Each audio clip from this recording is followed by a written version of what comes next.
त्याचा पूर्व इतिहास सांगितला. पूर्व जन्मामध्ये हा चित्रकेतू नावाचा राजा होता. अगदी नीती संपन्न राजा होता. 1 कोट त्याला पत्न्या होत्या, परंतु पुत्र संतती नव्हती. दुःखी होता. काय करावं कळत नाही. खिन्न मनाने त्या ठिकाणी बसलेला आहे. एक दिवस त्याच्या राज्यामध्ये अगस्त्य ऋषी आलेत आणि अगस्त्य ऋषींनी पाहितलंय आणि अगस्त्य ऋषी पाहून त्या ठिकाणी म्हणतायत, ए राजा, का चिंताक्रांत दिसतोयस? स्वामी, मला पुत्र संतती नाही, त्यामुळे दुःखी आहे मी. एक काम कर म्हणे, आपल्या झोळीतलं एक फळ दिलं, जा म्हणे तुझ्या आवडत्या राणीला खायला दे. त्याने आवडत्या राणीला खायला दिलं. जसं खायला दिलं मायबाप, त्या आवडत्या राणीला एक सुंदर असं बाळ जन्माला आलं. जन्माला आल्याबरोबर बाळ जन्मल्यापासून ते थेट बघा, जन्माला आल्यापासून सारखं चिंतन त्या बाळाचं करतोय. सकाळी उठल्यापासून ते झोपेपर्यंत सारखं बाळ बाळ करतोय. त्या राणीच्या महालातून बाहेरच निघत नाही. इतर ज्या राण्या होत्या त्यांच्या मनामध्ये मत्सर निर्माण झाला. 1 कोट राण्या होत्या सगळ्या. अरे, आतापर्यंत राजा आपल्याला वेळ देत होता, आता आपल्याला राजा वेळ देत नाही. त्याला कारण फक्त ते बाळ आहे. सगळ्यांनी एका मुखाने विचार केला, या बाळाला ठेवायचं नाही म्हणे, बाळ मारून टाकायचं. त्या बाळाला खेळवता खेळवता एका राणीने सर्वांनी मिळून त्या बाळाला विष पाणी केलं.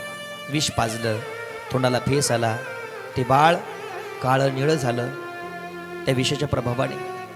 बाळ गतब्राह्मण झाल्यामुळे त्या ठिकाणी राजाला पुन्हा त्या ठिकाणी दुःख झालं. राजा रडू लागला, आकांत करू लागला. चित्रकेतू त्या ठिकाणी विचार करतोय, अरे, माझ्या जीवनामध्ये सुख प्राप्त झालं होतं, या सुखाला कोणाची दृष्ट लागली, कोणाची नजर लागली असेल? मग काही कळत नाही, कोणाची नजर लागली असेल. आणि अगदी अशा अवस्थेमध्ये त्या ठिकाणी रडतोय, रुदन करतोय. नारदजी समज काढण्यासाठी आले. नारदांनाही समजत नाही. नारदजी म्हणतात, अरे, येणाऱ्या प्रत्येक जीवाला जायचंय. कोण कुणाचा बाप आहे, कोण कुणाचा पुत्र या जगतामध्ये? या जगतामध्ये कोणी कुणाचं नाहीये. या जगतात कोणीच कुणाचं नाहीये. ज्या पुत्रासाठी तू एवढा वियोग करतोयस ना, तो पुत्रही तुझा नाहीये. या जगामध्ये कोणीच कुणाचं नाहीये. आपण म्हणतो, बहीण माझी, भाऊ माझा आहे, बाप माझा आहे, माझा नवरा आहे, माझी बायको आहे. नाही, या जगतात कोणीच कुणाचं नाहीये. तू यहाँ मुसाफिर है, ये सराय पानी है, 4 रोज की मेहमा तेरी जिंदगानी है.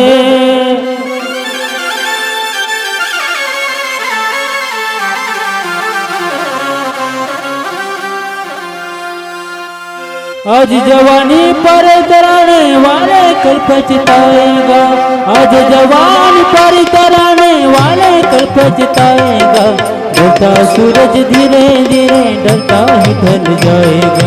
ढलता सूरज धीरे धीरे ढलता ही ढल जाएगा. ढलता सूरज धीरे धीरे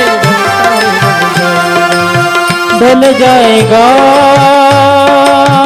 ढल जाएगा,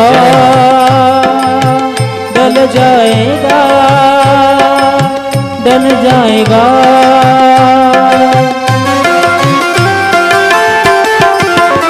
श्री राधे.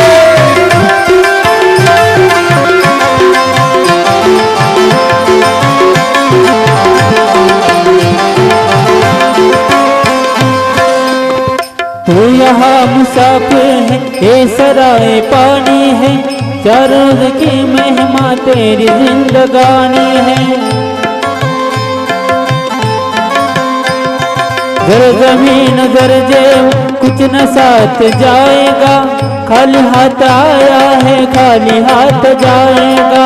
आपण काय घेऊन आलो नाही, खाली हाताने आलो. जान भी अनजाना बन रहा है दीवाना. जाता नाही, खाली हाताने जायचंय. पानी कर रहा है दीवाने. किस कदर तू खोया है इस जहां के मेले में. तू खुदा को भूला है कस के इस झमेले में. आज तक ये देखा है पाने वाला खोता है, जिंदगी को जो समझा जिंदगी पे रोता है।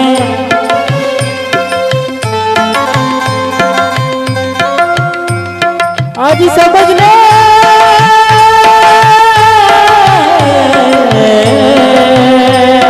आज समझ ले फिर ये मौका हाथ में तेरे आएगा, ओ गफलत के नींद में सोने वाला धोखा खाएगा। ढलता सूरज धीरे धीरे ढलता ही ढल जाएगा, ढलता सूरज धीरे धीरे ढलता ही ढल जाएगा, ढल जाएगा, ढल जाएगा, ढल जाएगा।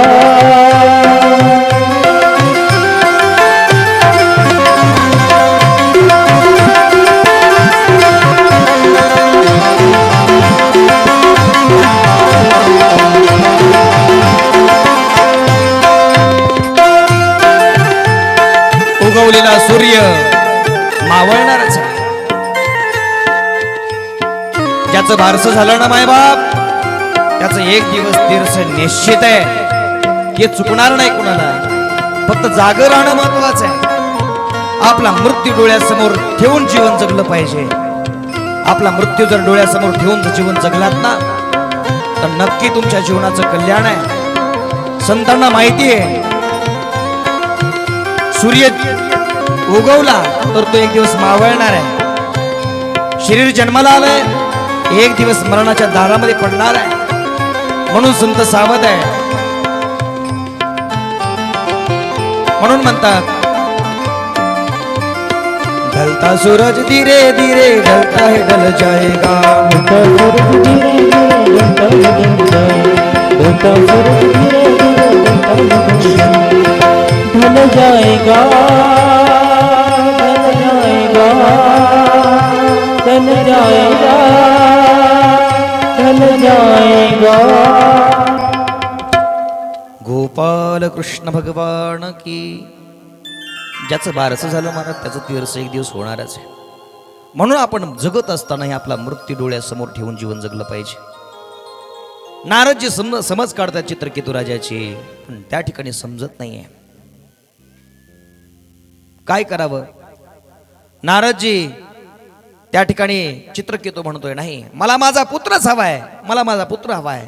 काहीही करा, वाटेल ते करा, पण मला माझा पुत्र द्या, मला माझा पुत्र हवाय. आता काय करावं, चिंता पडली. नारदांनी त्या पुत्राला पाणी अभिमंत्रित करून जिवंत केलं. त्यावेळेस तो बालक आपल्या पित्याला सांगतोय, आणि आता याची समज तोच काढू शकतो. तो पुत्र सांगतोय, राजा कोण कुणाचा पुत्र, मी कित्येक जणांचा बाप झालो म्हणे, मी कित्येक जणांचा पुत्र होऊन गेलो ह्याच्या अगोदर. मग कोण या जगतात कोणी कुणाचं नाहीये. राजा सांगतोय कोण, बालक सांगतोय स्वतःचा पुत्र आपल्या बापाला सांगतोय बाल्यावस्थेमध्ये, बघ म्हणे पूर्वजन्मामध्ये मी कोण होतो, पूर्वजन्मामध्ये मी भक्त होतो भगवंताचा. आधी नुकतीच भगवंताची प्राप्ती होणार होती, पण भगवंताची प्राप्ती करत असताना, साधना करत असताना मी 5 घर भिक्षा मागायचो, त्यात एक आजीचं घर होतं. आता उन्हाळा संपला होता, पावसाळा नुकताच लागणार होता. उंच कपारीमध्ये राहणारा मी, त्यावेळेस एक आजीने सांगितले, बाळा आता तुला येणं जाणं होणार नाही पावसामध्ये, काय कर, कोरडा शिदा मी देते, कोरडा शिदा घेऊन जा. कोरडा शिदा आणला मी, परंतु आता तिथं काहीतरी इंधन म्हणून पाहिजे ना, सामग्री बनवण्यासाठी, स्वयंपाक बनवण्यासाठी. मग त्यावेळेस सांगितलं, म्हणे माते जसा कोरडा शिदा दिला तसं काहीतरी मला इंधन पण द्या. त्या आजीकडे गौऱ्या होत्या. त्या आजीने मोठं पोतं भरून गौऱ्या दिल्या. गौऱ्या दिल्या, त्या गौऱ्या घेतल्या.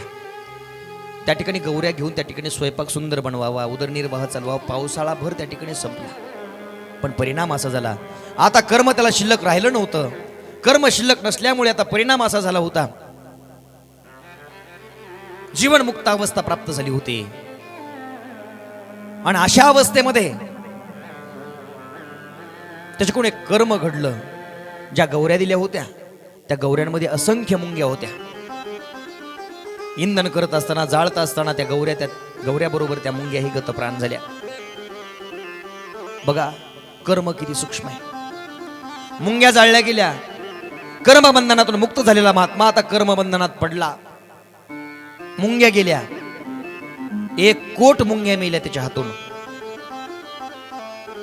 बघ, पूर्वजन्मामध्ये मी 1 कोट मुंग्या मारल्या. राजा, त्या तुझ्या पत्न्या झाल्या या जन्मामध्ये, आणि त्यांना मी जाळून मारलं, तर या जन्मामध्ये त्यांनी मला विष देऊन मारलं. आमचं कर्म बरोबर झालं. बघ म्हणे, मला प्रत्येक मुंगीसाठी जन्म घ्यावा लागला असता, परंतु माझी भक्ती होती, मी भगवंताचा भक्त होतो, म्हणून काय झालं, माझं प्रारब्ध कमी झालं. कसं? एका जनार्दनी भोग प्रारब्धाचा आणि हरिकृपे त्याचा नाश झाला. भगवंताच्या कृपेने मात्र त्याचा नाश झाला. बघ, कर्माला बंधन ठरली होती ती आजी, जिने मला गौऱ्या दिल्या होत्या. मग ती या जन्मामध्ये माझी आई झाली, जिच्या पोटी मी जन्म घेतला. तिलाही पुत्र वियोगाचं दुःख झालं. राजा, बघ, आमचं आता कर्म तर बरोबर झालंय. सांग आता तू, तुझा राज्य कारभार चालू तुझा पुत्र होऊन का जीवनमुक्त होऊन भगवंताचे चरण धरू? कारण की जीवनमुक्त महात्म्याला कधी रोखून धरलं नाही पाहिजे.